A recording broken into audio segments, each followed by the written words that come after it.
বয়স যে শুধুমাত্র একটা সংখ্যা তার দৃষ্টান্ত স্থাপন করেছেন পশ্চিম মেদিনীপুর জেলার দাসপুরের বাসিন্দা গোপাল নন্দী। বয়সের সংখ্যা 90-এর ঘরে পৌঁছলেও নির্বাচনে লড়ছেন তিনি। জীবনে হারতে শেখেননি তিনি। কখনো দলীয় প্রতীক, কখনো নির্দল, সবখানেই জয় ছিনিয়ে এনেছেন। এবারেও পঞ্চায়েত নির্বাচনে তৃণমূল কংগ্রেসের প্রার্থী হয়েছেন তিনি। এলাকাবাসীদের দাবি জয় নিশ্চিত। গোপাল আর জয় যেন সমার্থক শব্দ হয়ে দাঁড়িয়েছে পশ্চিম মেদিনীপুর জেলার রাজনৈতিক মহলে। 90-এ পা, তবুও নির্বাচনে লড়ছেন গোপাল। জীবনে হারতে শেখেনি সে। কখনো দলীয় প্রতীক, কখনো নির্দল, সব জায়গাতেই জয় ছিনিয়ে এনেছে। 1933 সালের 9 ফেব্রুয়ারি গোপাল বাবুর জন্ম। গোপাল বাবু এবারেও জয়লাভ করবে, এমনটাই দাবি বিরোধী রাজনৈতিক দল থেকে শুরু করে এলাকার মানুষদের। বিরোধী রাজনৈতিক দলের নেতা থেকে শুরু করে গ্রামের মানুষজন অনেকেই বলেন, রাজ্যে যখন প্রথম পঞ্চায়েত নির্বাচন শুরু হয়েছিল তখন থেকেই হাতে খড়ি রাজনীতিতে দাসপুরের গোপাল নন্দীর।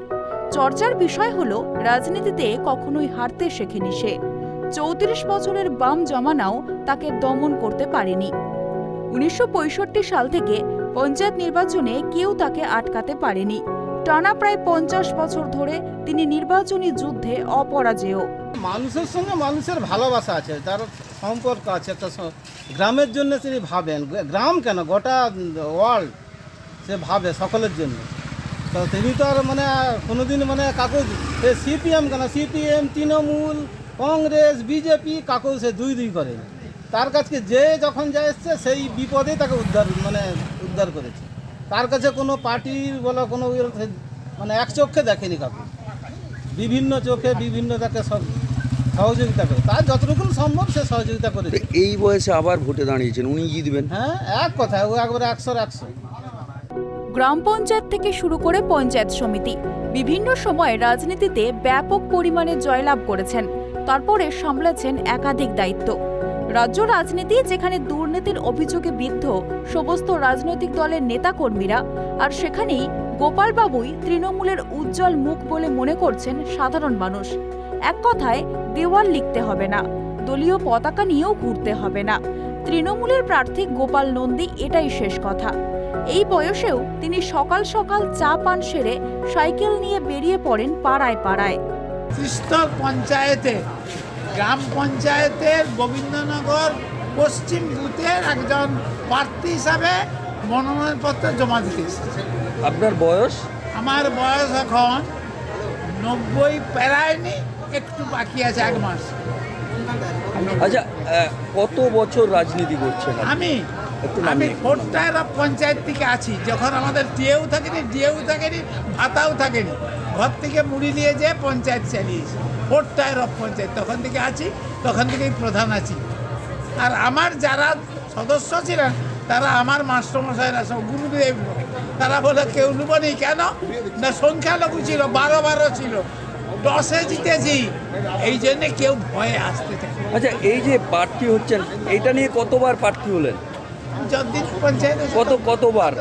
আমি পঞ্চায়েত সমিতির প্রার্থী হয়েছি, গ্রাম পঞ্চায়েতের প্রার্থী হয়েছি, আবার দলহীন গণতন্ত্রের প্রার্থী হয়েছি। যখন আমাদের কিছু থাকেনি তখন পার্টির নমিনেশন দেয়নি, পার্টির সিম্বল দেয়নি, তখন ছিল নি, তখন খোলা সিম্বল, যে যার ফুল নিয়ে দাঁড়াবে, কে গরুর গাড়ি নিয়ে দাঁড়াবে, কেউ বাছুর নিয়ে দাঁড়াবে, এই সব ছিল। তখন আমাদের কোনো রকম সিম্বল থাকেনি, কেন তখনকার সরকার পঞ্চায়েতটাকে সবার উপরে রেখেছিল, যাতে কোনো দল থাকবে। সর্বদলের পঞ্চায়েত, সর্বদলের মানুষ আসবে। গোপালবাবু আরও জানিয়েছেন, দল থেকে একবার তাকে প্রার্থী করেনি। তিনি নির্দলে দাঁড়িয়েও জয়লাভ করেছেন। ছাত্র জীবন থেকেই তিনি রাজনীতি করতেন। আমার সিম্বল দেয়নি, আমি নির্দল হিসাবে দাঁড়িয়েছিলাম ন্যাংলি। তখন ছিল শঙ্কর সিংয়ের ঘরে আমার অফিস ছিল, বিডিও অফিস। সেই সময় আমাকে দিলনি। যারা ইলেকশনে আয়তে ছিল তারা উপর থেকে বললো, গোপালবাবু আপনাকে তো সিম্বল দিলনি। তখনও জিতেছেন? তখনও আমি নির্দল হিসেবে ন্যাংলি জিতেছি।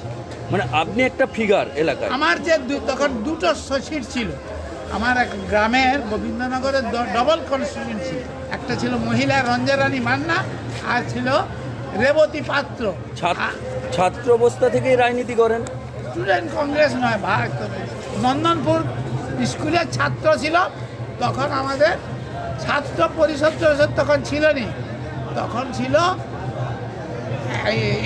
কি বলে এটা ভুলে যাচ্ছি, তখন ছাত্র পরিষদ নাম থাকে, পরবর্তীকালে ছাত্র পরিষদ হয়েছে, তখন কিন্তু নাম ছিল কংগ্রেস, মানে কংগ্রেস, জাতীয় কংগ্রেস নয়, ছাত্র কংগ্রেস। মানে প্রথম থেকে আপনি কংগ্রেসের সৈনিক? কংগ্রেসের। তারপর তৃণমূলের প্রথম থেকেই আবার? আমাকে যখন তৃণমূল যখন এলো, মমতা ব্যানার্জিও তৃণমূলের কংগ্রেসেই ছিলেন, উনি ছিলেন।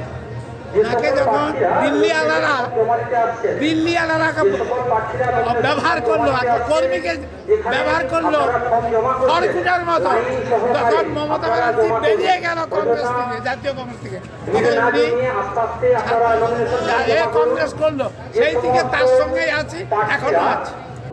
90 বছরের গোপাল নন্দী তৃণমূলের দলীয় প্রতীকে এবারেও পঞ্চায়েত নির্বাচনে গ্রাম পঞ্চায়েতের প্রার্থী হয়ে দাঁড়িয়েছেন। পশ্চিম মেদিনীপুর জেলার দাসপুর 1 নম্বর ব্লকের নন্দনপুর পঞ্চায়েতের 305 নম্বর বুথের গোবিন্দনগরের বাসিন্দা গোপাল নন্দী।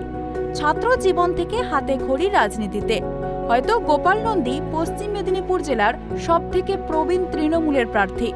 দাসপুরের চেচুয়াহাটে নবজোয়ার কর্মসূচিতে এসে দলের সর্বভারতীয় সাধারণ সম্পাদক অভিষেক বন্দ্যোপাধ্যায় এই প্রবীণ নেতাকে জড়িয়ে ধরে আলিঙ্গন করেছিলেন। প্রথম থেকেই কংগ্রেস রাজনীতিতে হাতেখড়ি।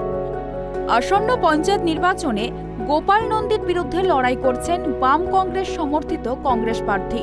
যদিও এলাকার বিরোধী কংগ্রেস প্রার্থীর দাবি, তিনি একাধিকবার গোপাল বাবুর কাছে রাজনীতিতে পরাস্ত হয়েছেন, এবারও হয়তো হবেন, তবুও তিনি রাজনীতিতে লড়ছেন। বিরোধীরাও স্বীকার করেছেন, তৃণমূলের এই দুর্নীতিতে গোপাল বাবুর গায়ে লাগেনি কোনো দুর্নীতির রং। পশ্চিম মেদিনীপুর থেকে শুভ চক্রবর্তীর রিপোর্ট, ট্রাইব টিভি। বয়স যেন হার মেনেছে তার কাছে। 90 ছুঁই এই মানুষটি এখনো পর্যন্ত পশ্চিম মেদিনীপুর জেলার সবচেয়ে প্রবীণ তৃণমূল প্রার্থী। 90 ছুঁই গোপালবাবুর কাছে হার মানে যে কোনো যুবকের উদ্যম। হ্যাঁ, ইনি হলেন পশ্চিম মেদিনীপুর জেলার দাসপুরের নন্দনপুরের এবারে পঞ্চায়েত নির্বাচনের প্রার্থী গোপাল নন্দী। একবার নয়, দীর্ঘ 34 বছর বাম আমলের বাম শাসনও তাকে দমিয়ে রাখতে পারেনি।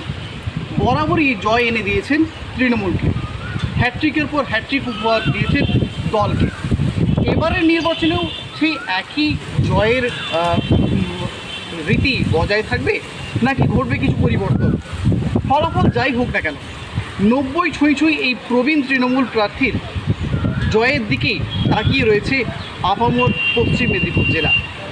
পশ্চিম মেদিনীপুর থেকে শুভ চক্রবর্তীর রিপোর্ট, ট্রাইব টিভি।